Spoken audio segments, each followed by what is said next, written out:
मंडळी नमस्कार.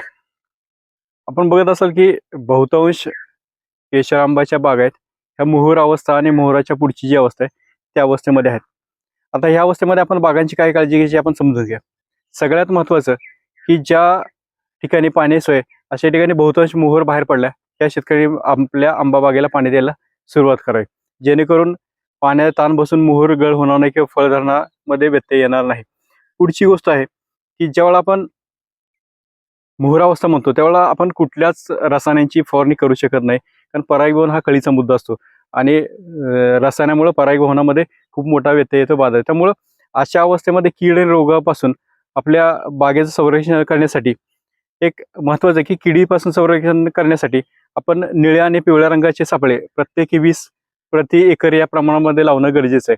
अतिशय निकडीची अवस्था असेल तर आणि तरच मात्र सेंद्रिय कीटकनाशक 5% निमार्क किंवा आपण दशपर्णी अर्क यांची फवारणी करावी. ही फवारणी सुद्धा दुपारनंतर करणं गरजेचं. जर अत्यावश्यक गरज असेल तर, किंवा सल्फर आपण सांगतो मोहरावर भुरी रोग असेल तर भुरी रोगाचा प्रादुर्भाव होत असेल तर दुपारनंतर ही फवारणी करावी, अन्यथा कुठलंही रसायन फवारणीसाठी वापरू नये.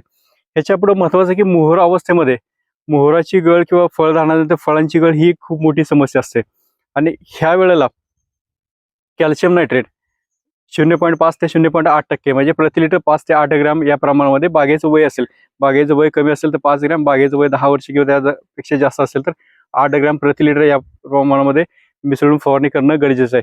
ह्याच्यामधला जो कॅल्शियम घटक आहे हा कॅल्शियम घटक पेशीभित्तिका मजबूत करतो, मोहर असतील, फुलं असतील आणि फळं गळण्यापासून वाचवतो आणि नंतरच्या काळामध्ये सुद्धा सनबर्न इंजुरी हे सुद्धा होऊ देत नाही. आणि ह्यामधला नायट्रोजन हा घटक आहे आपल्या बागांची फळधारणीनंतर जी फळांची वाढ आहे ह्यासाठी पोषक आहे.